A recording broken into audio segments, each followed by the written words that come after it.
J'ai l'impression que les gens voient quand tout brille, quand la face visible de l'iceberg un peu, mais tout ce qu'on ne voit pas, tous les échecs au quotidien, les fois où tu dois te relever, où tu dois te remettre en question et avouer que tu as mal fait, et toutes ces choses-là, je trouve, sont hyper intéressantes.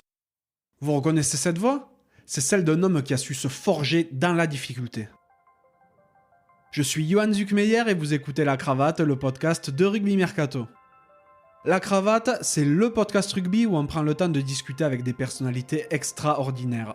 C'est un peu une bulle intemporelle où on s'autorise à échanger sur leur parcours unique parsemé de réussites et parfois d'énormes coups durs. Enfant de Sainte-Foy-la-Grande, c'est en se rendant tous les dimanches au stade que mon invité a été piqué tout jeune par le rugby. Repéré très tôt, il quitte le cocon familial à tout juste 15 ans pour endosser une nouvelle tunique rouge et noire, mais cette fois-ci c'est celle du stade toulousain. Progressant rapidement dans les équipes de jeunes et dans la hiérarchie stadiste, il intègre peu après sa majorité le groupe professionnel du club le plus titré de France. Régulièrement blessé, il peine toutefois à s'imposer dans cet effectif pléthorique et part chez le voisin castré en 2011 à tout juste 21 ans. Il y vit 5 saisons au cours desquelles il passe par toutes les émotions. Il remporte un titre de champion de France, perd une finale de top 14, lutte même pour le maintien, mais il connaît ses premières sélections avec le 15 de France. Son envie de titre le mène en 2016 à Clermont avec qui il évolue pendant 3 saisons. Il y remporte notamment un Brennus, un challenge européen et fait partie intégrante du 15 de France. C'est également dans cette période jaunarde qu'il découvre ce qui va devenir sa passion et l'objet de sa reconversion, la viticulture et l'œnologie. Depuis 2019, il est de retour dans sa région d'origine puisqu'il évolue aujourd'hui dans les rangs de l'Union Bordeaux-Bègles avec qui il nourrit de grandes ambitions.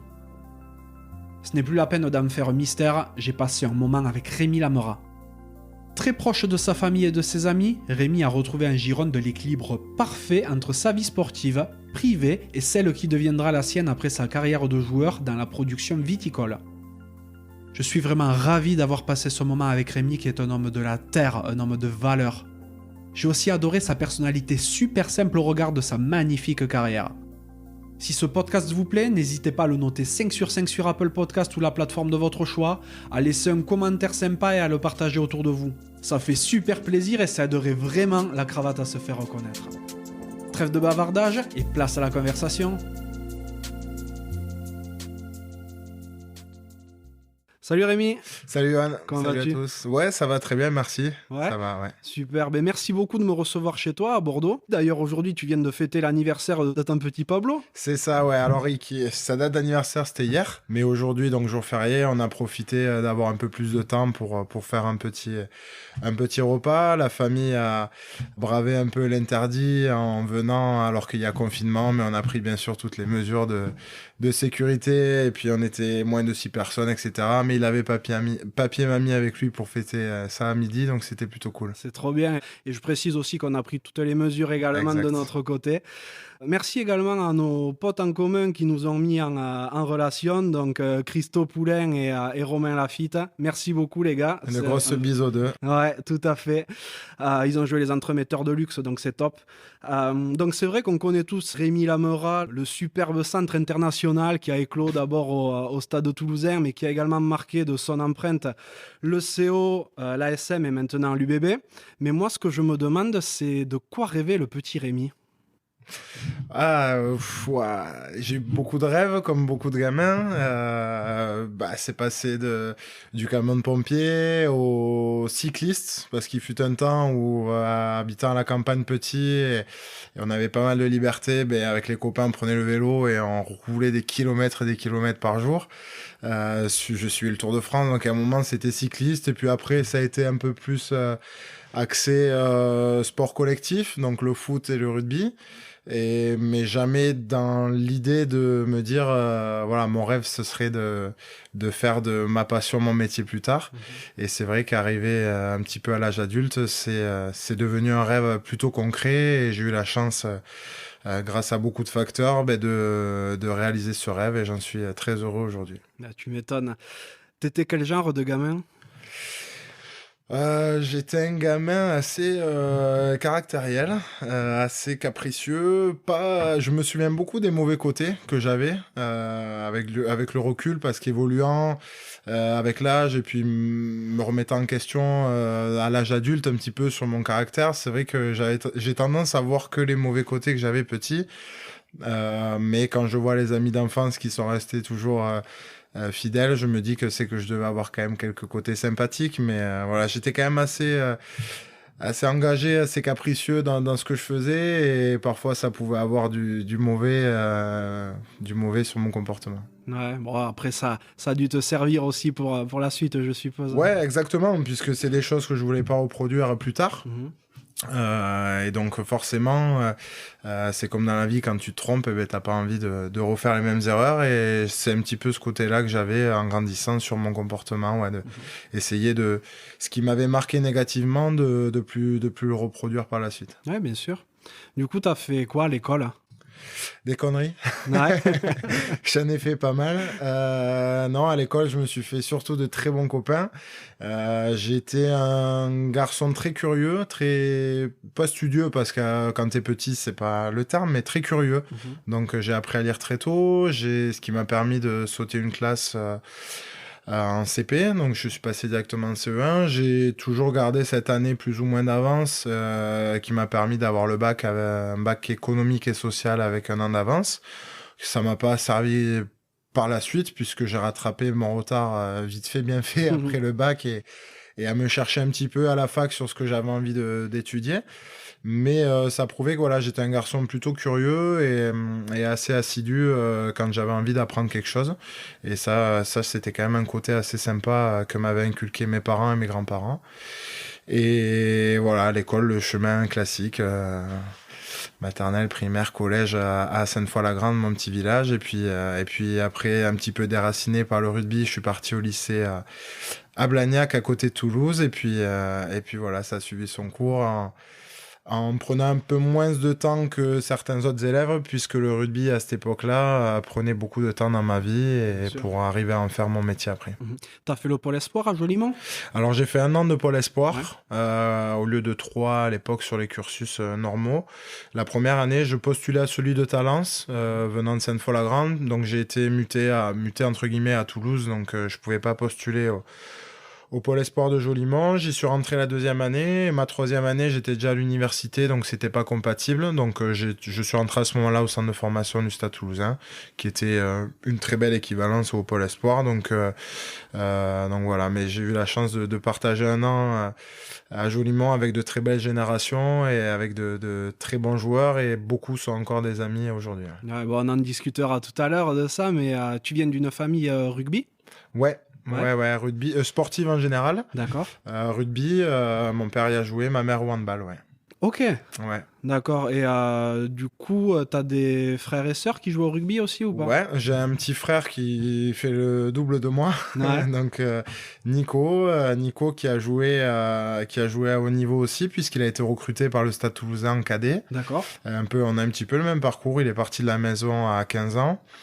Il a été champion de France avant moi, le salaud, puisqu'il a gagné un super titre en cadet avec une belle bande de joueurs dont la plupart a été en première au stade, voire international. Aujourd'hui, ils avaient une superbe génération, et il a touché le bouclier jeune, puis il est parti à Albi, puis Castres. Et ensuite, avec des soucis physiques au genou, il a pas pu percer dans le monde professionnel, et aujourd'hui ça reste toujours une passion, mais il ne peut plus pratiquer à cause d'un genou plutôt abîmé. Ah, bien sûr, du coup, t'as suivi ses pas, ou c'est toi qui l'as amené au rugby en définitive? On a suivi un peu les pas de papa. Tu vois, le dimanche, chez nous, c'est on va au match quand ça joue à domicile. Nos parents nous foutent des gueules parce qu'ils savent qu'on va rentrer dans un sale état. On passe, sans te mentir, 4 heures à courir après un ballon. Donc on est rincé. Pour peu qu'il y ait victoire et qu'on suive les parents pour faire la fête au clubhouse, le lendemain matin, on a les yeux qui piquent au réveil, tu vois. Mais ouais, c'est ça c'est notre enfance, quoi. C'est les souvenirs les plus marquants que j'ai du rugby, au-delà du jeu. c'est les à côté. Et effectivement, Nico, étant plus jeune que moi, on suivait tous les deux, mais peut-être que le fait que je sois parti jeune de la maison, peut-être que ça a pu l'inspirer, je sais pas. Mais en tous les cas, ce que je sais, ce dont il peut être fier, c'est qu'il a réussi à construire sa propre carrière et sa propre personnalité sans être le frère d'eux, comme ça peut souvent être dans le rugby. Tu sais, l'affiliation avec le père d'eux ou le frère d'eux, c'est parfois compliqué pour le cadet, quoi. Complètement. Et donc, tu m'expliques que tu as attaqué à Sainte-Foy-la-Grande. Tu pars par la suite au Stade Toulousain, tout en ayant postulé à Talence. Comment tout ça, ça se goupille un petit peu? Ouais, ça a été assez brutal parce que, en fait, comme je te disais, c'était pas du tout un rêve de partir de chez moi à 15 ans pour me dire je vais m'entraîner tous les jours et jouer au rugby dans un des plus grands clubs d'Europe. Franchement, j'étais super bien à Sainte-Foy, on avait une super génération de potes. N'en déplaise à Jeff Poirot qui n'aime pas mon club de cœur, on battait un petit peu tout le monde dans la région, notamment le sien, la Lende. Et c'est vrai qu'on s'éclatait, quoi. Et puis c'était les mêmes copains au collège, et puis on se racontait des saucisses la semaine, on se voyait le week-end, on s'entraînait ensemble le mercredi. Tout tournait autour de ce petit monde-là. Et donc, quand c'est arrivé et qu'un recruteur appelle mes parents pour dire, voilà, ben, votre gamin, il nous a tapé dans l'œil, on aimerait qui viennent s'entraîner chez nous pour éventuellement se former à plus tard et au professionnalisme. Voilà quoi. Donc c'est là où je trouve que mes parents ont une réaction remarquable. C'est qu'ils m'ont d'abord posé la question. À 15 ans, j'avais aucune maturité pour savoir ce que j'avais envie de faire. Puis je pense que sur un coup de tête, parce que j'avais le poster de Josion dans ma chambre, je me suis dit ouais, allez, je veux aller à Toulouse mais pour jouer pour ce club, mais jamais pour me dire je vais en faire je vais faire une carrière à haut niveau, quoi. Et donc, ça s'est fait très rapidement et le club a tout mis en place pour qu'on soit encadré, que ce soit famille d'accueil, internat, etc., etc. Et le fait que mes parents étaient quand même qu'à 2 heures de route, ça m'a facilité dans le sens où je me disais, bon, je les verrai pas la semaine, mais le week-end, ils essaieront de venir me voir, donc voilà. D'ailleurs, au stade, tu écloses super tôt parce que tu fais tes premiers matchs en première, tu as tout juste 18 ans. Ouais. Comment ça se passe quand on est si jeune et qu'on est propulsé en première au stade alors que 2 ans avant, on joue à Sainte-Foy-la-Grande? Ouais, ben d'abord c'est aujourd'hui une grande fierté forcément, mais c'est dur parce qu'on n'est pas prêt, quoi. Enfin, quand je vois les jeunes arriver aujourd'hui, je me dis putain, ce qui me choque le plus au-delà de leur talent, c'est leur maturité, et leur confiance en eux. C'est pas péjoratif. Et pour moi, j'y vois ça comme du positif. C'est que voilà, ils ont fait énormément d'efforts, ils savent toute la sueur qu'ils ont mis pour en arriver là, et voilà, c'est leur heure, ils sont prêts. Et moi, à cette époque-là, c'était quand même un rugby où on s'entraînait beaucoup moins que maintenant. C'était une époque où les jeunes, on était prêts sur le rugby, mais physiquement et dans la tête un peu plus tard, avec l'expérience, ce qu'on appelle. Et donc, c'est vrai que sur le coup, c'est arrivé avec une cascade de blessures à mon poste en première. Et quand on me dit, allez, lundi, t'es dans le vestiaire des grands, alors que moi, je passais tous les jours devant, mais j'allais me changer dans le vestiaire du fond, là-bas, tu vois, celui où le ménage est fait tous les 6 mois, tu vois. Et tu te dis, waouh, putain, ça y est. Et en fait, j'ai plus pris comme un cadeau que comme une consécration. Et donc, je pense qu'à cette époque-là, j'étais pas prêt, j'avais pas la maturité pour me donner les moyens de franchir un palier supplémentaire et de me dire, voilà, maintenant, on me donne ma chance, à moi de la saisir et voilà, je prenais plus ça comme, waouh, ça y est, j'y suis et c'est fait, quoi. Et c'est vrai que maintenant, avec un peu de recul, je le regrette un peu, même si la vie a fait que ma carrière derrière a été celle qu'elle est et que j'ai pu découvrir d'autres horizons. Mais à cette époque-là, c'est vrai que j'avais en tête de faire toute ma carrière au stade et voilà, quoi. Au stade, t'es pas épargné par les blessures, les saisons que tu passes. Ouais. Ça te freine un peu dans ta progression? Ouais, clairement, ça me freine, mais c'est ma faute parce que les blessures, elles arrivent pas...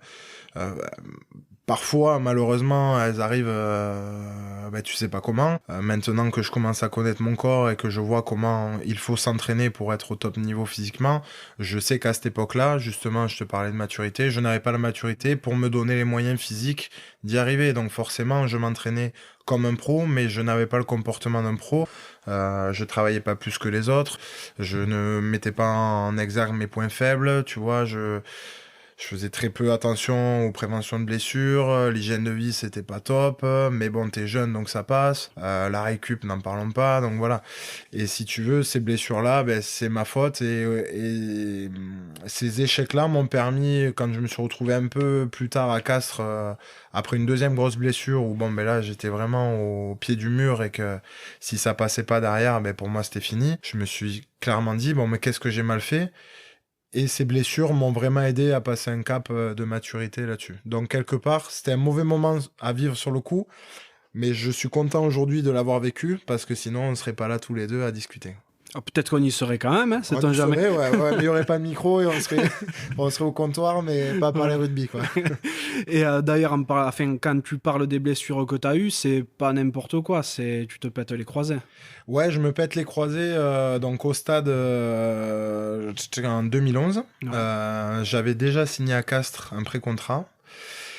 Je jouais déjà peu à l'époque pour pouvoir progresser un peu plus. Le terrain était quand même essentiel. Je jouais pas beaucoup. Bon, j'avais au-dessus de moi, j'avais mecs comme Florian Fritz, Yannick Josion, c'était Yann David, Coco Nibuka. À l'époque, c'était des tueurs. Pour moi, c'était ce qui se faisait de mieux. Donc c'était tout naturellement qu'il fallait que je parte ailleurs pour essayer d'aguerrir un peu ma carrière. Et donc je signe à Castres, je me pète juste avant, donc j'arrive à Castres blessé et je reprends à Castres avec un gros boulot du staff médical et au bout de 2 matchs je me repète le même croisé, la même année à Bordeaux.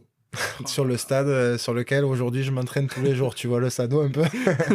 Mais je m'en souviens comme si c'était hier parce que justement, mais on parlait de famille tout à l'heure, mes parents étaient là, mes grands-parents aussi. Ils étaient fiers comme tout de venir me voir revenir jouer au plus haut niveau dans la région, puisque Bordeaux avant était en Pro D2. Et c'est à ce moment-là, quand je te parlais de pied du mur, que là je me suis dit, bon, 21 ans, t'as rien prouvé, t'es l'éternel espoir, mais ça fait 2 ans que tu traînes cette étiquette sans avoir franchi un cap. Bon, mais qu'est-ce que tu veux faire même pas de ta carrière, de ta vie, quoi. Est-ce que tu veux rester comme ça, te satisfaire de ce que t'as et de ce que l'image des gens veut bien te donner, ou est-ce que tu veux passer un cap, quoi. Donc, ça a été compliqué ces moments-là, mais aujourd'hui, je me répète, heureusement que je les ai vécus, sinon on serait pas là. C'est quand même des gros coups durs que tu vis relativement tôt. Ouais. Derrière, bon, tu arrives à rebondir. À Castres, malheureusement, l'année où vous êtes champion, t'es blessé. Ouais, alors je suis pas titulaire, hein, puisqu'il y avait une paire de centres à cette époque qui était exceptionnelle. C'était Romain Cabane, Roro l'ancien, et Seré Mayabaye. Oh, deux pour moi exemples dans ma jeune carrière, avec qui j'ai toujours des contacts d'ailleurs, et des mecs en or. Et j'étais un petit peu dans le roulement, je jouais un peu à l'extérieur ou parfois remplace à domicile. Il y avait aussi Paul Bonnefond qui était un très bon joueur au centre. On se partageait un petit peu le temps de jeu tous les deux. Et arrivé les phases finales où effectivement j'ai dû avoir quelques petits pépins dans la saison. Mais au moment des phases finales, j'étais apte à 100% à postuler. Le choix des coachs était tout à fait logique de pas m'embarquer dans l'aventure. Mais je peux t'assurer que je l'ai vécu comme si j'étais titulaire, voire capitaine, puisque je me souviens encore du nombre de jours où j'ai fait la fête après ce titre. Ben, y a un certain Victor P de Charleville-Mézières qui m'a dit que... C'est un fake, ça. Ouais, qui m'a dit que t'étais un gros fêtard pour fêter les titres auxquels tu participais pas forcément. Ouais, exact. Ouais. Je pense que j'ai plus fêté ceux auxquels j'ai pas participé que...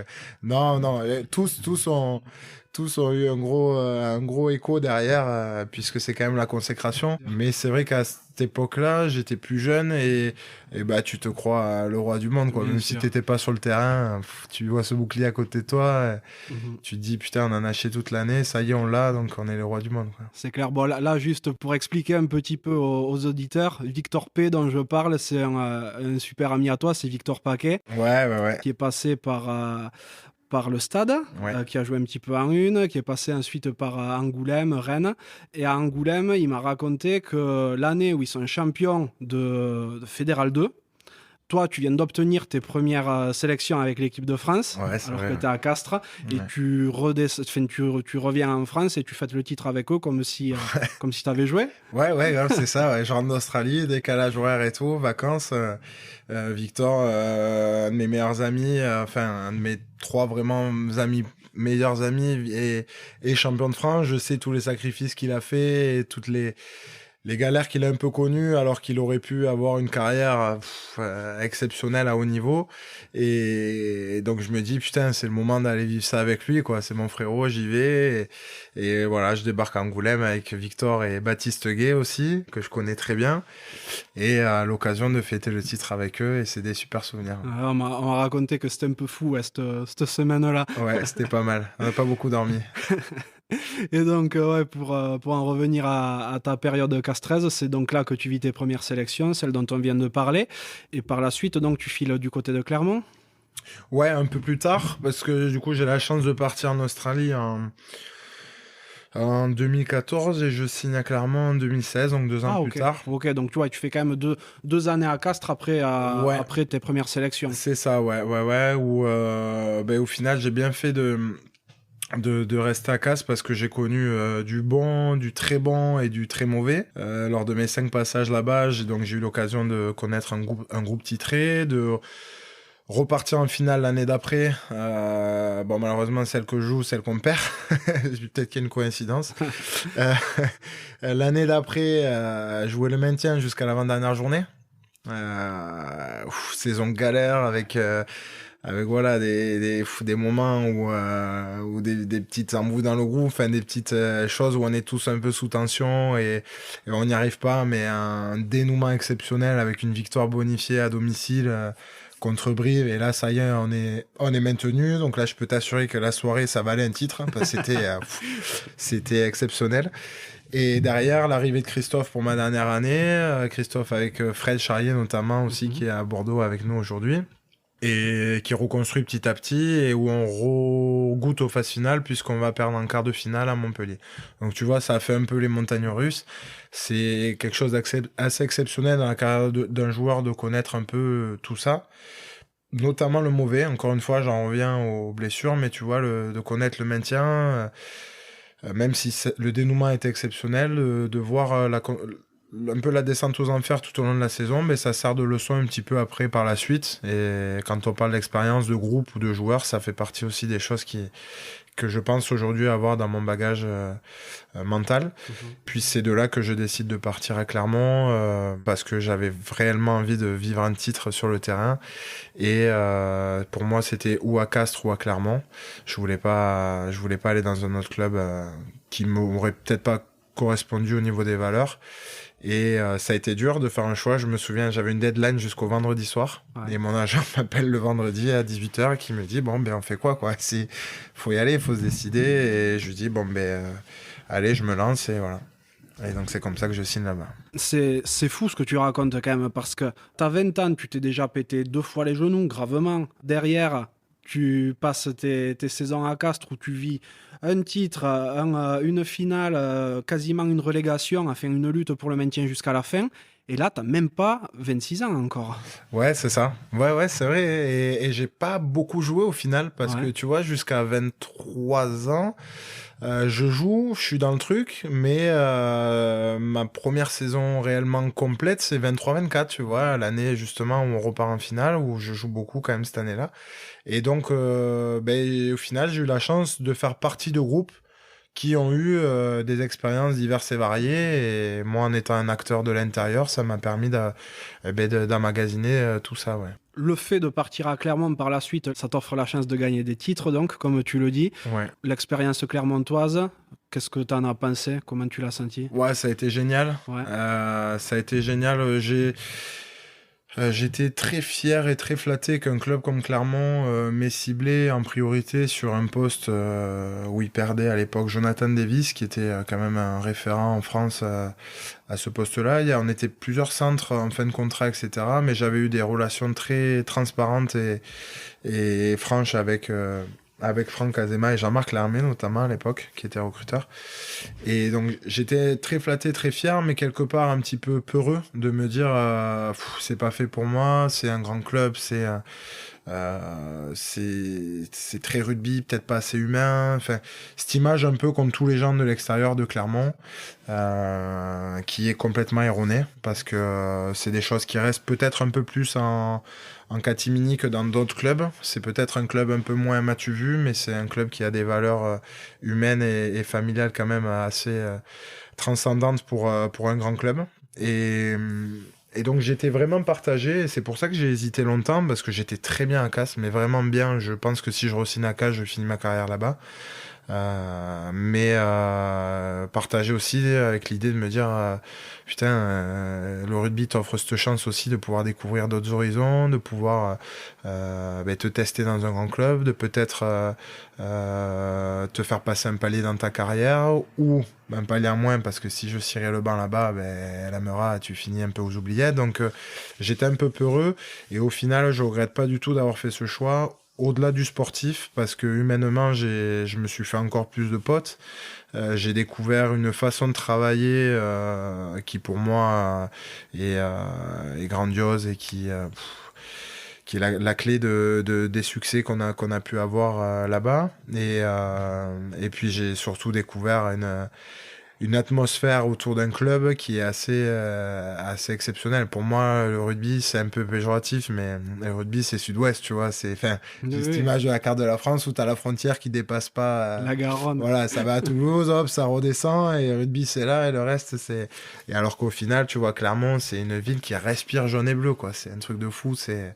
Tous les gens sont derrière leur club, derrière leurs joueurs, et c'était quand même assez exceptionnel.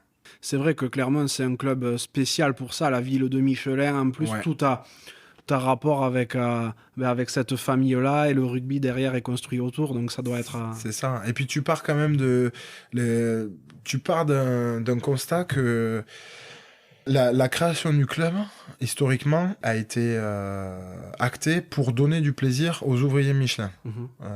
C'est clairement, c'est ça. Un petit peu sur le modèle des Castrés avec Pierre Fabre à l'époque. Et donc, si tu veux, ils partaient du principe que si leurs ouvriers, leurs salariés étaient divertis le week-end avec une équipe à qui s'identifier, qui en plus de ça gagnait, était valeureuse, etc., les travailleurs, la semaine, étaient peut-être dans un mood un peu plus sympa, etc. Donc, déjà, à partir de l'idée que l'essence même de la création du club, c'était donner du plaisir aux gens, je trouve ça extraordinaire. C'est vrai. Tu vois, chaque club a son histoire, et il doit y en avoir des bien plus belles. Mais dans cette région-là, un petit peu enclavée au milieu de tout, un petit peu la petite Gaule, là, tu vois, autour des grandes villes et tout ça, tu te dis, putain, que c'est cool d'avoir eu un petit passage dans ce club-là, et d'avoir essayé de mettre une empreinte là-dedans, quoi. Pour le coup, tu la laisses, ton empreinte, vu que t'es champion de France en 2017. Ouais. Et là, pour le coup, tu joues. Ouais, je joue. Et puis, pour le coup, il n'y en a pas beaucoup de titres là-bas. C'est vrai. En Brennus, pardon. Il y a beaucoup de finales, par contre. Oh là là, putain, quel club. J'ai été souvent malheureux, sans même connaître Clermont avant, ou sans même avoir forcément des potes.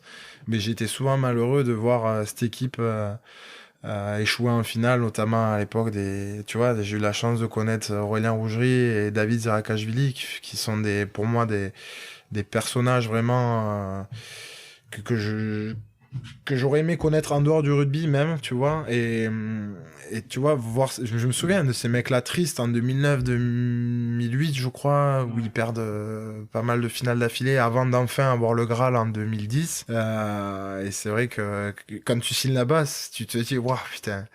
D'ailleurs, j'avais été moqué à l'époque. J'avais clairement affiché que je signais là-bas pour être champion de France un jour. Et bon, mais je pense que 80% des gens m'ont dit, c'est pas possible, c'est un poisson d'avril. Qu'est-ce qu'il nous dit, ce mec, quoi, tu vois? Finalement, t'as réussi. Et finalement, j'ai eu du cul. La première année que je suis là-bas, on avait un groupe extraordinaire. On fait vice-champion d'Europe contre les Saracens, et 2 semaines après, on soulève le Brennus. C'est magnifique. D'ailleurs, tu gagnes aussi la Challenge Cup là-bas. La Challenge Cup, la dernière année, alors j'étais un peu moins dans l'équipe titulaire, voire même j'étais pas du tout dans l'équipe titulaire, donc je faisais plus office de roulement, on va dire, tout au long de la saison. Les phases finales, je les ai vécues en costume, comme on dit, mais c'est vrai que voilà, ça fait partie aussi des titres dans une carrière, mais c'est paradoxal parce que on en a souvent discuté avec tout un tas de mecs du club qui bossaient concrètement pour être champion d'Europe un jour. Et puis moi, ça m'a jamais attiré. Et tu vois, la première année, même 2-3 fois en soirée, des prises de tête avec des mecs, tu vois, je me souviens de discussions où les mecs ils me disaient mais t'es complètement joubard. Ils me disent on a ce qu'il faut pour être champion d'Europe et toi ça te fait pas bander, toi c'est le Brennus. Je disais ouais, moi clairement j'en échange 10 Coupes d'Europe pour un Brennus, y a pas de souci. Bon maintenant c'est facile à dire pour moi puisque j'ai jamais été champion d'Europe, mais c'était un club qui dans sa façon de travailler, sa mentalité anglo-saxonne, visait beaucoup les titres européens. Là où moi, bien sûr, tous les titres me motivaient, mais j'attachais beaucoup plus d'importance au marathon qu'est le top 14 plutôt qu'au sprint qu'est la Coupe d'Europe. Ouais. Ouais, mais c'est vrai que j'ai l'impression que c'est un point qui est relativement propre à Clermont, d'ailleurs, c'est de courir après la Coupe d'Europe. Donc, maintenant, ils courent après la grosse depuis quelques années. Et beaucoup plus que les autres clubs français qui, eux, sont vraiment là pour qui le top 14, comme tu le dis, c'est le Graal. Et la Coupe d'Europe, bien sûr, tu craches pas dessus si tu peux faire quelque chose. Ouais. Mais je pense que tu n'es pas le seul à avoir ce raisonnement à la base qui est de j'échange 10 Coupes d'Europe contre un Brennus, quoi. Ouais, je sais pas. Ouais, c'est vrai qu'en discutant, je pense que je peux trouver des avis, comme tu dis, qui sont plutôt en concordance avec le mien, mais c'est vrai que si tu poses la question à Mathieu Bastaro, ou Guillaume Guerrado, ou Xavier Tchoki qui en ont gagné 3 d'affilée avec Toulon, ils te diront l'inverse, ce qui est totalement normal, tu vois. Et puis ils l'ont bien mérité à cette époque-là puisqu'ils écrasaient le rugby européen, donc tu dois quand même avoir une forme de fierté d'avoir réalisé tout ça. Mais c'est vrai que dans ma façon de travailler depuis tout jeune en venant de Castres, pour moi, c'était concrètement l'aventure humaine et sportive d'un marathon qui est le top 14 qui m'intéressait, plus que, comme je te disais, un sprint de Coupe d'Europe. Et pendant que tu es à Clermont, tu es très régulièrement appelé en équipe de France. C'est là que tu fais l'essentiel de tes sélections. Ouais, j'ai pas trop calculé, mais c'est vrai qu'on a une période assez faste avec Clermont et où on est pas mal à être appelé assez souvent. Notamment derrière, j'avais la chance d'être super bien entouré. J'avais à ma gauche Camille Lopez, à ma droite Wesley Fofana. Il y a pire. Donc je pense qu'en termes de réussite, ça m'a plutôt aidé, tu vois. Et c'est vrai qu'on s'entendait super bien, on s'entend toujours même encore très bien, que ce soit sur le terrain et en dehors.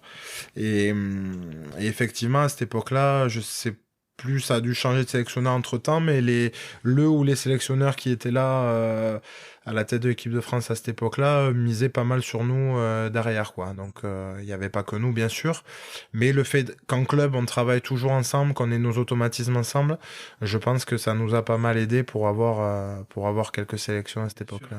Bien sûr, à ce moment-là, t'es vraiment, je pense, dans la plénitude de tes moyens et c'est là que t'engranges le plus. Jusqu'à un épisode un peu à la con en 2018 où tu es un peu tricard de l'équipe de France à ce moment-là, du coup. Ouais, je suis tricard mérité parce que l'affaire, cette fameuse affaire d'Édimbourg a eu plus d'effets qu'elle n'en aurait dû, puisque concrètement il n'y a pas d'affaire, sauf que quand les médias s'en emparent, il y a affaire. Ce que je comprends maintenant, ce que j'avais du mal à comprendre sur le coup, sur l'énervement, mais ce que je comprends aujourd'hui. Et effectivement, à ce moment-là de ma carrière, le staff nous dit clairement, écoutez les gars, il n'y a rien, vous êtes innocentés, on le sait, nous on a les vrais papiers de la police, etc. Eux, c'est du vent parce qu'il faut faire éliminer la porte. En gros, c'était une campagne contre la porte qui était à travers nous, quoi. Clairement, c'était réellement ça. Et si tu veux, le staff nous rassure très vite en nous disant, voilà, là, on est obligé d'eux. Parce que l'image est très dure, déjà que sportivement c'était dur, donc voilà. Par contre, tenez-vous en canne, on part avec vous cet été en Nouvelle-Zélande, quoi. D'accord. Et ils ont clairement tenu leur parole. Nous, derrière, on a fait le job en club. L'affaire a fait retomber comme un soufflet en moins de 2 semaines. Tout le monde a bien vu que c'était que des on-dit et des suppositions. Et donc, du coup, on a pu revenir à ce moment-là. Après, si tu veux, à ce moment-là de ma carrière internationale, j'avais déjà pris quand même un gros pet derrière la tête sur ce qu'était le monde des grands, hein, entre guillemets. Hein. T'es plus dans le monde des bisounours où quand tout va bien, tout le monde te caresse dans le sens du poil, mais quand ça va pas, on tape dessus, ce qui est normal, hein, ce qu'on accepte, on accepte tout à fait, ça fait partie des côtés de notre métier. Et effectivement, à ce moment-là, je me battais moins, on va dire, pour le Graal qui est l'équipe de France. Derrière, en club, j'ai enchaîné des pas super bons matchs. Il y avait la Coupe du Monde en ligne de mire. J'allais être papa 10 mois avant la Coupe du Monde. Le sens des priorités un petit peu tourné pour moi. Et concrètement, je n'ai jamais été bon. Je me suis jamais donné les moyens pour pouvoir postuler sur un événement comme ça, quoi. Juste pour recontextualiser un peu, parce que je vois que je t'en ai parlé derrière sans expliquer ce que c'était en fait cette histoire d'Édimbourg, c'est vous êtes sorti un peu tard, il y a eu la soirée un petit peu mal tournée et derrière les autorités vous sont tombées dessus, vous n'êtes pas rentré avec l'avion affrété pour l'équipe de France et comme tu dis, le soufflet est vite retombé derrière, quoi. Ouais, vite retombé, mais bon, vite retombé. Il y a quand même eu le mot viol, quoi, tu vois. Donc, c'est quand même des choses sur lesquelles tu rigoles pas. Je suis parent, bon, d'un garçon, mais si demain j'ai une fille et que ma fille parle de viol, attention, tu vois, je parle pas de souffler, quoi. Mais ce qui n'a jamais été dit dans la presse, c'est que cette même personne qui a accusé certaines personnes de viol a retiré sa plainte sans même avoir quitté le commissariat. D'accord. C'est-à-dire que dans la vingtaine de minutes qui suivaient, elle a retiré sa plainte. Et nous, le jour où on reste, ce qui n'a jamais été mentionné aussi dans la presse, ça par un communiqué de la police écossaise que j'ai vu apparaître nulle part, ni dans l'équipe, ni dans le cinéma, mais bon, c'est pas étonnant, qui spécifie que nous sommes entendus en tant que témoins. Et non pas en tant qu'accusé. Ah ouais, ça change un petit peu le positionnement que peuvent avoir les gens de l'affaire, tu vois. Mais comme je te dis, à ce moment-là, il y a l'affaire Altrad avec Laporte, l'équipe de France gagne pas, l'équipe de France vient de virer Guinoves, enfin Laporte vient de virer Guinoves. Voilà, putain, et certains, dont je pourrais te citer les noms encore aujourd'hui, ça tirait à boulet rouge sur nous, parce que nous, on représentait l'image de l'équipe de France et de l'équipe dirigeante de la Fédé. Donc c'est plus ça qui m'a dérangé, plus que ça fasse du bruit pour une histoire comme ça, parce qu'attention, on parlait quand même de quelque chose d'important. Ouais, oui, tout à fait. Tout à fait, c'est vrai que tu fais bien de tout remettre dans l'ordre. D'ailleurs, mais c'est vrai, moi je me rappelle ce jour-là, le premier convoi qui était retourné en France, et donc vous étiez 6 à être restés là-bas, et à la radio... Les noms n'étaient pas encore donnés, mais étaient présumés coupables, en fait, quoi. C'était incroyable, le traitement médiatique. T'avais pas les noms, mais on était coupables. C'est très grave la manière dont ça peut être traité derrière. Si ça dure, oui. Après, là, tout le monde a bien vu que... Oui, bien sûr. Et nos employeurs, dans un premier temps, qui nous ont sondés et nous ont soutenus, et je remercie encore... Franck Azema à l'époque, et puis pauvre Eric de Cromière qui maintenant n'est plus là, qui entre quatre yeux, voilà, on a eu une discussion d'hommes, est-ce qu'on peut te soutenir? Oui, vous pouvez y aller les yeux fermés, ils m'ont soutenu, ils nous ont soutenus à tous, et il s'avère qu'ils ont bien fait, puisque voilà. Jusqu'à cette période-là, tu es fréquemment appelé en équipe de France. À nouveau pour la tournée d'été. Ouais. Et c'est à ce moment-là... Non, c'est l'année d'après que tu pars à l'UBB. On part en tournée d'été en Nouvelle-Zélande et je fais une année supplémentaire à Clermont. Ah oui, c'est là que tu gagnes ton titre européen. Voilà, c'est ça. Et c'est l'année où j'étais quand même bien en dedans. Tout se passait super bien en début d'année. On faisait des super matchs. J'arrivais à enchaîner des bonnes performances. Donc Carla, ma compagne, était enceinte. Elle attendait notre petit Pablo pour le mois de novembre. Convocation de l'équipe de France en novembre. Mon nom tombe. Donc super fier, mais un peu stressé. J'en parle à Franck Azema à l'époque. Je prends le téléphone, j'appelle Jacques Brunel et je lui dis voilà Jacques, je suis très honoré. J'espère pouvoir honorer ma sélection, mais madame est enceinte et devrait accoucher pendant la tournée. Comment ça se passe? Comment on fait? Est-ce que tu as déjà eu le cas? Est-ce que si, voilà, il a été de suite très limite paternel et il m'a dit, mais Rémi, tu prends un billet d'avion, tu descends quand tu veux, dès qu'il y a alerte, tu reviens... pas quand tu veux, mais bon, voilà, on te laisse 2-3 jours en famille, etc. On se débrouillera de notre côté, et puis voilà. Et donc, me voilà à ce moment-là en plein dans le circuit, comme on dit, prêt à partir, etc. Et on reçoit Castres fin octobre. Le cas de Christophe, donc du coup, mes anciens coéquipiers, un match toujours particulier, et puis Castres qui venait gagner souvent au Michelin depuis 2-3 ans. On avait à cœur de faire un gros match, on fait plutôt un gros match et plutôt engagé physiquement, et j'ai le malheur de prendre un mauvais pet sur la tempe, et là je fais un KO, je fais dodo pendant 2 heures en fait, et je me réveille au scanner aux urgences. J'étais conscient tout le long, mais mon cerveau n'a pas enregistré puisque j'ai plus de son, plus d'image jusqu'au scanner. Et donc là, bon, rien de grave, hein, heureusement, mais je déclare forfait donc pour la tournée, ce qui est pas plus mal et qui est peut-être un signe du destin puisque je peux vivre l'accouchement de ma femme, voilà, depuis pouvoir profiter du petit et des premiers instants qui sont plutôt magiques, sans trop de stress et sans avoir autre chose à penser que ça.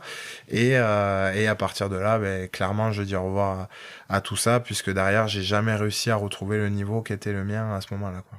D'accord. Du moins, sur cette saison-là. Ouais, sur cette saison, parce que c'est vrai que derrière, tu pars à l'UBB quand même. D'ailleurs, ce départ à l'UBB, comment il se goupille? Parce que tout à l'heure, tu me disais que t'aurais très bien pu, si t'avais re-signé à Castres quand tu y étais, y terminer ta carrière. Ouais, pourquoi clairement pas avoir fait de même à Clermont? Parce que clairement, j'avais beaucoup moins d'attaches. À Castres, j'avais ma belle famille, j'avais beaucoup d'amis. En 5 ans, tu te fais des amis, des vrais, en dehors du terrain, beaucoup, parce que le terrain, c'est important, le groupe. Mes copains que je vois au quotidien, mais le plus important, c'est ta vie en dehors, tu vois. Comme je te disais tout à l'heure, quand je rentre à la maison, je vis pas trop rugby, donc j'aime bien recevoir des amis avec qui on va parler complètement autre chose, qui sont pas au fait que je sois vraiment sportif professionnel, qui pour eux pensent que je suis juste un mec qui va jouer un peu le dimanche, tu vois. J'exagère un peu, mais tu vois, le truc. ça fait du bien aussi, et j'avais pas encore tissé tout ça à Clermont, et surtout Clermont, j'étais parti pour un objectif, c'est être champion de France. Et à partir du moment où je l'ai été, c'est malheureux à dire, mais inconsciemment, je pense que je m'étais dit, c'est bon, t'as rempli ton objectif, et tu peux maintenant passer sur autre chose. Que à Castres, j'avais pas ce côté-là, il faut que, voilà. Et donc, pour te la faire court, clairement, à Bordeaux, ça se fait, madame est enceinte, c'est plus ou moins mon dernier contrat. Il me faut clairement un coup de pied au cul à ce moment-là, parce que j'arrive pas à avoir la niaque, tu vois, j'en parlais souvent avec Franck Azema, qui lui a faim de victoire tout le temps, et moi je l'avais pas, ça, je l'ai pas en moi, c'est pas un trait de caractère que j'ai en moi, j'ai plus un trait de découverte de groupe, d'humain, d'aventure humaine, etc., que d'objectifs sportifs. Lui aussi, hein, je dis pas que, mais lui, il a cette faim de vaincre que moi je n'avais pas, je lui ai clairement dit. Et je lui ai dit, je vais peut-être chercher un autre challenge. Donc je lui ai dit, moi j'ai 2 challenges en tête là, comme ça. Je lui ai dit, c'est changer de poste. Donc peut-être ici. Ouais. Sûrement ici, si vous êtes OK. Genre changer de poste, passer 3e ligne. Exactement. Ouais. Ou changer de club, mais je veux partir que dans un seul club. Donc je lui ai dit, moi je vais clairement demander à mon agent qui se rapproche de Bordeaux. Et je dis, je vois de ton côté, toi, si t'es chaud déjà, et si vous êtes OK avec le président. Voilà. Et donc ça se fait clairement comme ça. Je pensais avoir ou l'un ou l'autre, et j'ai réussi à avoir les deux, puisque Franck et Bernard Gouta étaient chauds pour me déplacer 3e ligne à Clermont. Bien sûr, ça aurait pas été, j'aurais pas été Fritz Lee ou Alex Lapendry d'un coup, tu vois, j'aurais peut-être plus été dans le roulement, tu vois, dans les matchs à l'extérieur, ou voilà, mais moi, ça m'aurait boosté terrible parce que j'aurais eu quelque chose à prouver, à me prouver à moi-même, à prouver aux autres. Donc ça aurait été un beau coup de pied au cul. Et le deuxième, qui était de venir à Bordeaux, Laurent Marty était OK aussi, donc au final, j'avais les deux dans la balance. Et effectivement, après, il est rentré en cours de réflexion la sécurité, on va dire, entre guillemets. Bordeaux me propose un contrat de 4 ans. là où je ne changeais pas de poste, mais j'avais un nouveau défi devant moi. Et ça m'a amené à mes 33 ans et ça m'a amené à ma fin de carrière, quoi. Et clairement, j'ai vu l'opportunité, je me cache pas de le dire, hein, de rentrer chez moi, de m'installer, d'éduquer mon enfant dans ma région d'origine, dans la région dans laquelle on aurait aimé venir vivre après le rugby. Tout en ayant encore un challenge sportif excitant. La saison dernière nous l'a plutôt prouvé. J'étais persuadé que ce club avait le potentiel de rivaliser avec les plus grands et j'avais envie d'en faire partie, quoi. Donc quand j'ai eu cette proposition-là, tout naturellement j'en ai parlé à Franck Azema, qui l'a très bien pris, qui a très bien compris et qui m'a clairement souhaité bonne chance et voilà, quoi. Donc c'est comme ça que ça s'est fait. Donc j'ai été demandeur et j'ai eu l'honneur de recevoir la proposition de Bordeaux. Ouais, en plus tu retrouves un entraîneur que tu connais bien, que tu avais eu à Castres, Christophe Urios. À ce moment-là, quand tu fais ce choix, tu le prends, ce petit coup de pied au cul dont tu avais besoin pour récupérer la motivation? Ouais, clairement. Alors, les calendriers des transferts est assez bizarre parce que tu dois prendre ta décision très tôt. La saison démarre. Je crois même que cet épisode du chaos et de l'accouchement, j'avais, je pense, déjà pris ma décision, puisque aujourd'hui les clubs sont obligés de se sécuriser aussi voilà, c'est donnant, le joueur se sécurise, mais le club aussi, si le joueur refuse, faut qu'il aille voir un peu ailleurs, quoi. Donc très tôt, je savais que je partais à Bordeaux. Mais j'avais quand même envie de vivre mon truc à fond avec Clermont, donc c'était dans le coin de ma tête. Et une fois effectivement parti, réaliser que voilà, je quittais un groupe fantastique et que je quittais des amis et un grand club, t'as un peu le bad, quoi. Tu te dis putain merde, est-ce que j'ai fait le bon choix? Tu vois, tu sais ce que tu quittes, mais tu sais pas ce que tu vas trouver, quoi. Mais une chose était sûre, c'est que moi, rugbystiquement, il fallait que je retrouve un niveau, mon niveau, quoi. Tu vois, j'ai jamais été le meilleur centre du monde, mais je pense avoir des arguments pour rivaliser dans le championnat, du moins sur l'envie, sur sur le punch, sur des choses que j'avais un petit peu perdues à Clermont. Et donc ce coup de pied au cul, je le prends et j'ai bien fait de le prendre puisque ça m'a relancé, on va dire, dans ces dernières années de ma carrière. Mmh. D'ailleurs, quand tu arrives à l'UBB, ou très peu de temps après, je me rappelle plus, tu annonces à demi-mot ta retraite de l'équipe de France. Ouais, alors ça j'aurais peut-être pas dû parce que il y a eu après des trucs écrits, des quiproquos comme quoi c'était Laurent Marty qui m'avait demandé mais ça s'est pas du tout passé comme ça, mais et clairement je suis conscient des choses, faut pas sortir de Sciences Po pour savoir que Rémi Lamera, à ce moment-là de sa carrière, ne reviendrait plus en équipe de France. Même si demain je roule sur le championnat, ce qui n'arrivera pas. J'ai 30 ans, je joue à un poste où il y a énormément de très bons joueurs qui le prouvent encore aujourd'hui avec le tournoi qu'il y a eu. Et surtout, tu arrives sur une fin de cycle parce que tu as Coupe du Monde et derrière, tu as 4 ans où tu dois rebâtir avec un nouveau groupe, chose que tous les sélectionneurs ont fait. Donc, concrètement, je prenais pas trop de risques en disant ça, si tu veux. Mais voilà, c'est un peu anecdotique parce que voilà, ça a été dit que c'était Laurent Marty qui m'avait demandé c'est pas lui qui me l'a demandé, ça a été un accord entre nous, puisque c'est posé la question au moment de dire ok, bon, mais je te propose 4 ans, par contre, comment ça va se passer, toi, dans ta carrière internationale? Je lui ai clairement dit, voilà, moi, Laurent, en équipe de France, j'y serai plus, et tu le sais aussi bien que moi, on n'a pas besoin de signer quoi que ce soit ou de se donner un accord oral. Pour moi c'est fini, c'est comme ça, c'est la suite logique des choses, donc c'est pas vraiment une annonce de fin de carrière parce que pour moi j'estime que j'avais pas du tout à le faire à ce moment-là parce que j'étais pas légitime pour prétendre à l'équipe de France.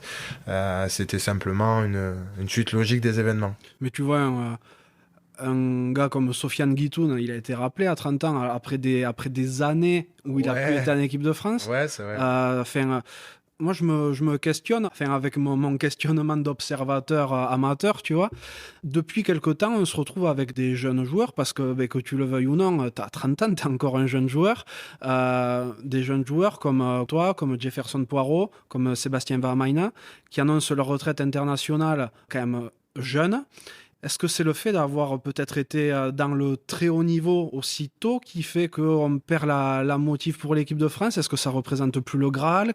Comment ça peut se faire? Non, ça clairement, je parle à mon nom, mais je pense que Seb et Jeff, je pense, ressentent la même chose que moi. L'équipe de France, c'est le Graal, concrètement.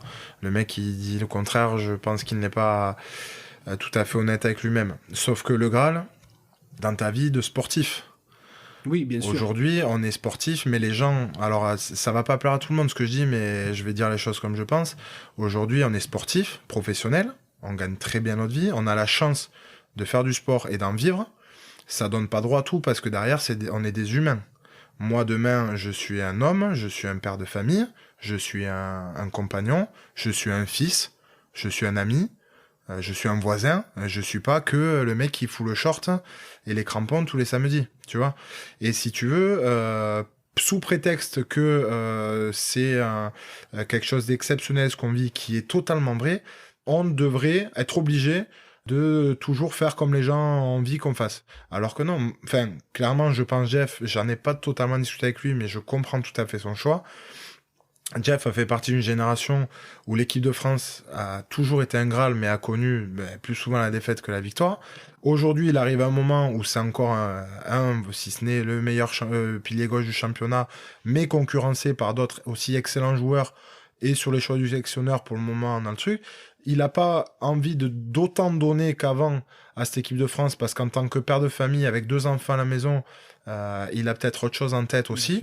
Il se dit, j'en suis pas capable. Et moi, je trouve que c'est une putain de preuve de respect que de dire, voilà, aujourd'hui, c'est toujours mon Graal, mais j'en suis peut-être pas autant capable qu'avant. Je peux pas donner autant d'énergie qu'avant.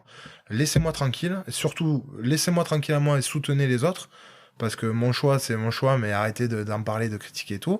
Et puis voilà. Et puis, c'est pas une passation non plus, mais c'est de dire, voilà, aujourd'hui, j'ai peut-être plus autant d'énergie que ce que j'avais avant pour cette équipe-là. J'ai tout ce qu'il faut et suffisamment ce qu'il faut pour faire de grandes choses avec l'UBB, pour être un bon père de famille, pour être un peu plus à la maison, pour ci, pour là. Et ben, je vais me consacrer à ça, essayer de faire ça mieux plutôt que tout faire à moitié. Et je trouve ça hyper honnête de sa part, tu vois. Ouais, non, mais c'est vrai que expliquer comme ça, c'est ultra limpide, hein.